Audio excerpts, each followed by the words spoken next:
On 6th July 1893, a royal wedding was celebrated at the Chapel Royal, St. James's Palace, between Prince George of Wales, created Duke of York in 1892, and Princess Mary of Teck, the future George V and Queen Mary. Princess Mary of Teck had been betrothed in December 1891 to Prince Albert Victor, Duke of Clarence and Avondale, eldest son of the Prince and Princess of Wales, who had died prematurely of pneumonia at Sandringham in 1892, the Norfolk home of the Prince and Princess of Wales.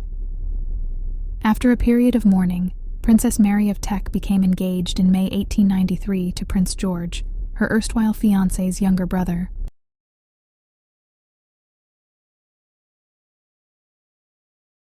Despite the death of the young Prince Albert Victor, Duke of Clarence, Queen Victoria continued to favor the choice of Princess Mary May of Teck as a bride for one of her Wales grandsons, commenting approvingly that she was quiet and reserved. The wedding took place, after a 2-month-long engagement, in the sweltering heat of a London summer, in marked contrast to the wedding day of Prince George's paternal grandmother, Queen Victoria, which began with torrential rain before she set out for St. James's Palace on the morning of 10 February 1840. Nor was it the wintry January wedding of the Queen and Prince Albert's eldest daughter, the Princess Royal, also celebrated in the Chapel Royal at St. James's Palace in 1858.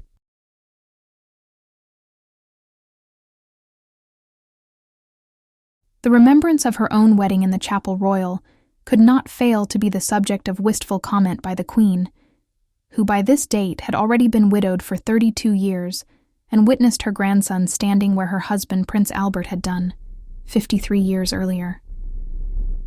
The wedding day was also the birthday of the Prince and Princess of Wales's second daughter, Prince George's sister, Princess Victoria of Wales, one of Princess Mary's bridesmaids.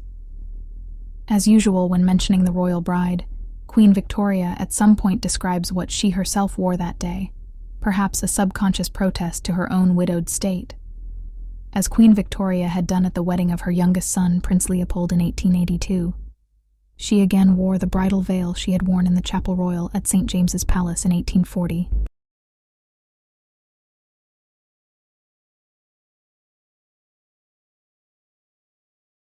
Princess Mary of Teck, by contrast, wore the wedding veil of her own mother, Princess Mary Adelaide of Cambridge, Duchess of Teck. Her bridal wreath of orange blossom, myrtle, and white heather mirrored what many of her daughters and daughters-in-law had worn as decoration for their wedding dresses. Princess Mary's wedding dress featured decorations of silver bunches of traditional English and Irish flowers tied in a lover's knot, woven by Messrs. Warner of Spitalfields. The front of the dress was made of white satin, featuring 3 small flounces of old Honiton lace, which had been used on the wedding dress of her mother. The bodice, cut at the throat, was long and pointed, and was made of white and silver brocade, also featuring a small amount of her mother's Honiton lace near the top and on the upper part of the sleeve.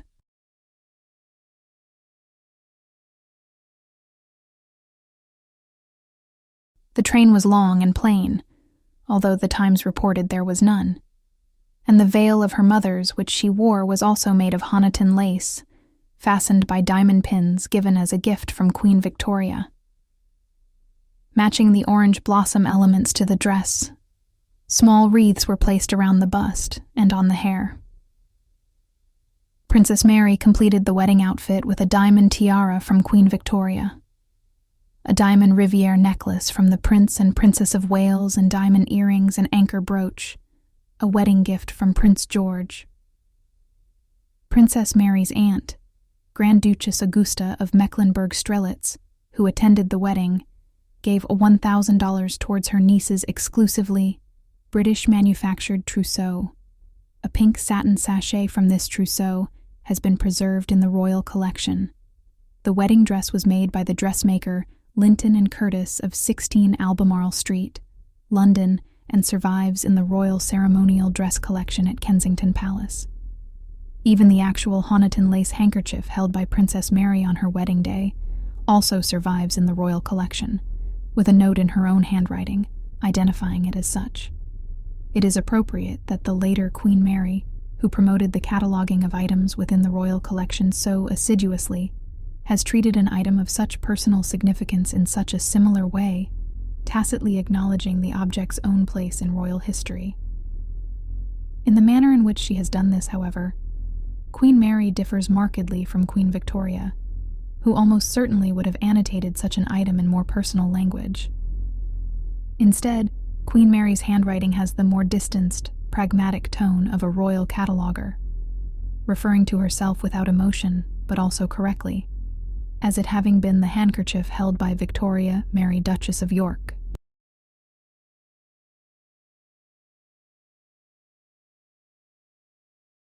The Tsarevich Nicholas of Russia, the future Tsar Nicholas II, stayed at Marlborough House on the Mall during his visit to England for the royal wedding, where he occupied, as he put it in his diary, a cozy room upstairs between the girls and Georgie. The Tsarevich greatly resembled the Duke of York, which gave occasion for many unfortunate misunderstandings, the most notable being that made by a gentleman of the court who approached the Duke of York, thinking him to be the Tsarevich Nicholas, to remind him not to be late for his own wedding the following day.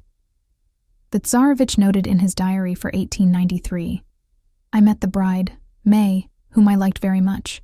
We looked at the presents for her and Georgie, which have been laid out in a corner room, an amazing amount of things." It is fitting that some of the wedding gifts to the future Queen Mary, who took such a keen personal interest in the royal collection, should survive within it today, presented to her from the time that she entered the royal family. A sapphire and ruby bracelet given to her with her initials and diamonds has survived in the collection, bearing the date of her marriage to the Duke of York. She received included a diamond necklace from Queen Victoria. Some of the other gifts she received she would later gift to her granddaughter, Princess Elizabeth, on her wedding in 1947.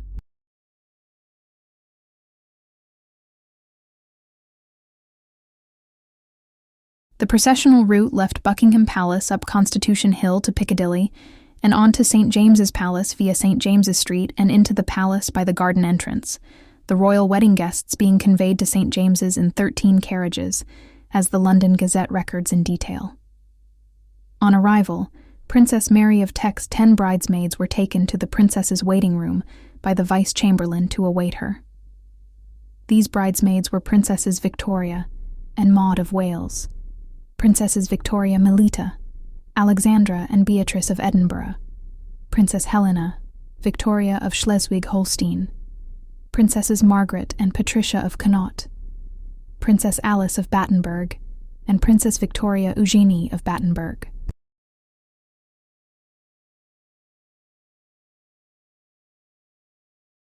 Her bridesmaids appear in the photographs made by Lafayette after the wedding, 9 of them all granddaughters of the Queen, and the 10th, Princess Alice of Battenberg, mother of HRH Prince Philip, the Duke of Edinburgh, and the Queen's great-granddaughter, through her mother, Victoria, Princess Louis of Battenberg.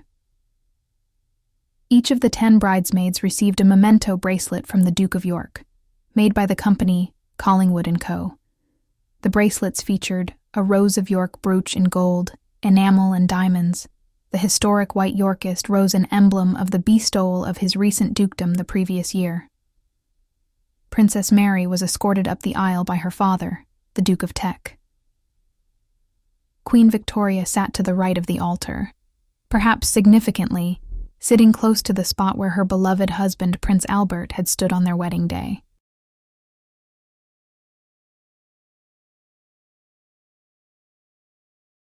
The magnificent wedding cake of the Duke and Duchess of York consisted of 3 tiers and featured highly ornamental floral decoration, including white roses, ferns, silver lovers' knots, shields, and the monograms of the bride and bridegroom.